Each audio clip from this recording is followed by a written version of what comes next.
अस्सलाम वालेकुम गाइस। तो आज मैं आपको बताऊंगा पार्ट 2 है आर्मी के प्रोसीजर के बारे में। कल हम बात कर रहे थे तो आज उसका पार्ट 2 है। तो कल हमारी बात हुई थी वहाँ तक के फाइनल मेडिकल तक, जहाँ पे वो कपड़े वगैरह उतरवा के देखते हैं सबके। अच्छा, फाइनल मेडिकल जब बंदे का होता है ना, फाइनल मेडिकल के बाद वो देते हैं आपको रेफ़र फॉर्म। कोई ऐसा बंदा नहीं होता जिसको रेफ़र नहीं करते। वो उन्हें रेफ़र करते हैं आर्मी के अस्पतालों में। वो होते हैं CMH, कंबाइंड मिलिट्री हॉस्पिटल्स। उसमें 3 रिपोर्टें कंफर्म होती हैं। एक होता है जी आपका लैब टेस्ट, जिसमें यूरिन टेस्ट होता है। दूसरा होता है जी ब्लड टेस्ट, और तीसरा होता है जी एक्सरे।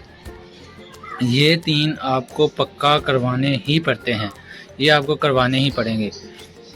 इन 3 टेस्टों के अलावा अगर आप में कोई और भी खामी उन्हें नज़र आती है, फॉर एग्ज़ाम्पल आपकी नज़र कम है, आपके कट लगा हुआ है, कहीं भी जिस्म पे कहीं भी कोई भी कट का निशान है, उसका वेरीफाई करेंगे। आपके बचपन में कोई चोट लगी है, उसको वेरीफाई करेंगे। उसके बाद आपके सर में कोई चोट या बचपन की कोई भी चोट है, उसको वेरीफाई करेंगे कि ये आगे ट्रेनिंग पे जाके इसका कोई इश्यू तो नहीं बनेगा। अच्छे तरीके से वो लोग हर चीज़ चेक करते हैं। और वहाँ पे भी उन 3 टेस्टों के अलावा अगर किसी बंदे को वहाँ के सेंटर वाला जो कैप्टन होता है वो प्रेफर करता है, डॉक्टर अगर प्रेफर करता है किसी और बीमारी में, तो उसमें भी आपका टेस्ट लाजमी होता है। तो उसके बाद नेक्स्ट होता है जी आपका जो आपको वो तकरीबन 5 से 6 होते हैं पूरे पाकिस्तान के अंदर मिलिट्री हॉस्पिटल, जिनमें आपको वो प्रेफर करते हैं। हमारा तो था नज़दीकी। अभी वो आप 3 रिपोर्टें आपको ना, अगर आप फैसलाबाद से हैं, आपको वो 3 रिपोर्टें कंफर्म सरगोदा से करवानी पड़ेंगी। उसके सरगोदा में है ना कंबाइंड मिलिट्री हॉस्पिटल आर्मी का, आपको वो 3 रिपोर्टें कंफर्म वहाँ से करवानी पड़ेंगी। अगर आप उसके अलावा कहीं और से बिलोंग करते हैं तो आपको नज़दीकी सेंटर की वो 3 रिपोर्टें पक्की कर देंगे। उसके अलावा अगर आपकी कोई रिपोर्ट है तो वो फिर आप कहीं से भी करवा सकते हैं। पिंडी होता है, मुल्तान होता है, सरगोदा होता है 3, लाहौर होता है 4, ओकारा होता है 5, और एक और होता है उसका मुझे नहीं याद है, लेकिन 6 होते हैं टोटल। उन 6 में से वो कहीं भी आपको, हाँ पेशावर का होता है, शायद पेशावर में है या नहीं है कंफर्म नहीं पता, लेकिन होता है। 6 में का मुझे अभी याद नहीं है, 6 होते हैं, ठीक है। तो उस 6 में से आप कहीं से भी वो कोई भी बीमारी आपको डायग्नोस करते हैं, उसका आप चेकअप करवा सकते हैं। वो आपका लग जाए 1 महीना, वो आपका लग जाए 1.5 महीना, 2 महीने, कितना भी टाइम आपका लग जाए, आपको वो रिपोर्टें क्लियर करवानी पड़ती हैं सब पे। उसके बाद आपको फिर कैंडिडेट ऑफिस की लास्ट पे स्टैंप लगवानी पड़ती है। स्टैंप लगवाने के बाद आपको फिर वो रिपोर्ट्स सारी चेक होती हैं, वो आपकी दोबारा उस आती हैं कैप्टन के पास। अगर वो जो 3 रिपोर्टें होती हैं जो आपने सबसे पहले करवाई होती हैं, उनका रिज़ल्ट आता है तकरीबन 1 हफ़्ते बाद। तो अगर आप 1 हफ़्ते बाद बाकी करवा लेते हैं, वो आपकी ओके जा जाती हैं। और अगर आपकी उन तीनों रिपोर्ट्स में से किसी भी रिपोर्ट में कोई भी इशू निकल आता है, यानी ब्लड में कोई इशू आ जाता है, या यूरिन टेस्ट में यानी पथरी वगैरह भी होती है, बाद बंदों को अब नहीं पता होता, वो इशू निकल आता है। उसके बाद आपके एक्सरे में कोई हड्डी वगैरह या कोई और मसला बन जाता है, वो फिर आपको उसके लिए और टाइम देगा। अगर आप उसके लिए फ़िट नहीं हैं, यानी लेकिन वो आपको टाइम देंगे। अगर आपको उसके अलावा कोई बीमारी थी, वो डायग्नोस करते हैं वहाँ के डॉक्टर। जहाँ के CMH में आपने चेकअप करवाया, वहाँ पे आपका वो रेफ़र फॉर्म जो आपको देते हैं ये सेंटर वाले आपके, अगर वो लोग आपका रेफ़र फॉर्म रख लेते हैं तो आप अनफिट हो जाओगे, आप आर्मी में सिलेक्शन के काबिल नहीं हो। यानी आप में कोई ऐसा फॉल्ट है जिसकी वजह से आप आर्मी में सिलेक्शन के काबिल नहीं हो, आप किसी और इदारे में अप्लाई कर लो। लेकिन यह है कि वक्ती तौर आप आर्मी में अप्लाई काबिल नहीं हो, अगर वो आपका रेफ़र फॉर्म रख लेता है, आपको अनफिट कर देता है, ठीक है।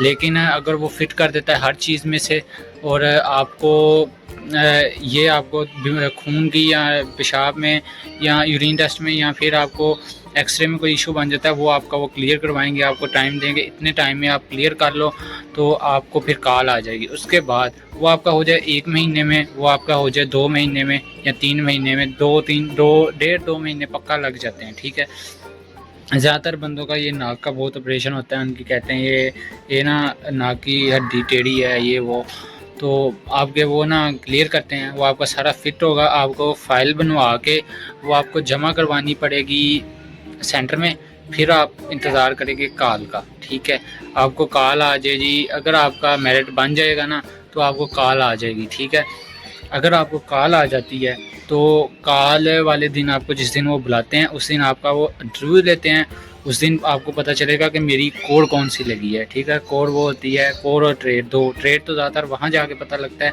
लेकिन कोर इधर ही पता चल जाएगी, ज़्यादातर इधर ही पता चल जाती है, बल्कि कोर वहाँ जाके पता चलती है, ट्रेड इधर पता चलता है। मेरा ट्रेड लगा था GTA और मेरी कोर लगी थी AMC, वो थी आर्मी मेडिकल कोर, वो भी हमें वहाँ जाके पता चली थी। ठीक है, एक चीज़ हमें यहाँ पता लग गई थी, वो वगैरह वो जो फॉर्म वगैरह फिल करवाते हैं उनमें पता लग गई थी। ठीक है, और बाकी चीज़ें हमें वहाँ फिर वो आपको उसमें आपको एक चिट देते हैं। अब कुछ दोस्त मेरे गए हैं जी सिग्नल कोड में, उन लोगों को उन्होंने ट्रेन की टिकट भी दी है, यानी उनका जो भी सेंटर था ना, उस सेंटर के लिहाज से उन लोगों ने उनको ट्रेन की टिकट भी दी है, वाउचर दिया है काट के, यानी आपने इस टाइम पे यहाँ से बैठना है, आपको ट्रेन इस टाइम पे वहाँ पे उतार देगी। लेकिन हम लोगों को उन्होंने कुछ नहीं ऐसा दिया था, हमने सिर्फ बताया था कि आपने एबटाबाद जाना है। हम 6 लोगों को उन्होंने एक ही वो बना दी थी, पास बना दिया था, यानी सेंटर में एंटर होने के लिए पास होता है ना जो, वो उन लोगों ने हमको बना दिया था एक ही, वो 6 लोगों का हम लोगों का बनना था एक ही। वो हम फिर रात को पहुंचे थे AMC सेंटर में, उसमें फिर आपको वो बताते हैं आपने क्या क्या ज़रूरी सामान लेके जाना होता है, यानी फॉर एग्ज़ाम्पल एक कंबल ले जाओ, एक सराहना ले जाओ, तो उसके बाद शैम्पू वगैरह अपना, यानी शैम्पू की ज़रूरत ही नहीं पड़ती, जाते ही आपके बाल कट हो जाते हैं, दौरान ट्रेनिंग आपके बाल इतने इतने रहेंगे। ठीक है, यानी बिल्कुल ये पोटे से भी कम होंगे, जो हाथ में ना आ सकें वो वाले बाल होंगे आपके, बिल्कुल ख़त्म कर दें, शैम्पू की कहाँ ज़रूरत पड़ती है। तो बाकी वो अपना सेफ्टी का सामान ले जाओ आप, यानी परफ्यूम जो भी चीज़ें यानी इस्तेमाल करते हैं ना अपनी रोज़मर्रा ज़िंदगी की, आपने वो सारी चीज़ें ले जानी है। बाकी कपड़े वगैरह आपने 1-2 सूट लेके जाने होते हैं, आपको वहाँ से इतना सामान मिल जाता है। फॉर एग्जाम्पल ट्रैक सूट मिल जाते हैं, और ट्रेनिंग के लिए वर्दियाँ अलग मिल जाती हैं, जैकेटें मिल जाती हैं, उसके बाद शूज़ मिल जाते हैं। आपको किसी चीज़ ले जाने की ज़रूरत नहीं, ज़्यादातर आपको होता है अपना रोज़मर्रा ज़िंदगी का जो सामान है अपने जिस्म के इस्तेमाल के लिए, खाने के इस्तेमाल के लिए आप ले जाएँ जी। ट्रेनिंग में आपको रगड़ा देते हैं अच्छे वाला, ठीक है, और उसमें के लिए आप बादाम वगैरह या चने वगैरह बहुत ज़्यादा लोग लेके जाते हैं। ठीक है, वो ले जाएँ। आपने एक टैची या फिर आपने एक ट्रंक लेके जाना है, बाज़ दफ़ा आपको वहाँ पे प्रोवाइड किया जाता है। ठीक है, आप वो आपने लेके जाना है। तो उसके बाद यही चीज़ें होती हैं। हाँ, आपने सूट लेके जाने हैं, आपको 1-2 होते हैं, वैसे सूट भी वो आपको दे देते हैं, एक जिसे कहते हैं मुफ्ती सूट, तो वो आपने पहनना होता है खाने के लिए। ठीक है, बाकी ट्रेनिंग का जो शेड्यूल है वो भी अगर आप कमेंट करेंगे मैं आपको बता दूंगा। बाकी आप अगर वीडियो में यहाँ तक पहुँचे हैं तो आपने वीडियो को लाइक, शेयर और सब्सक्राइब लाजमी करना है, क्योंकि आपके लाइक, शेयर और सब्सक्राइब से ही हमारा चैनल चलेगा। तो बहुत शुक्रिया। अस्सलाम।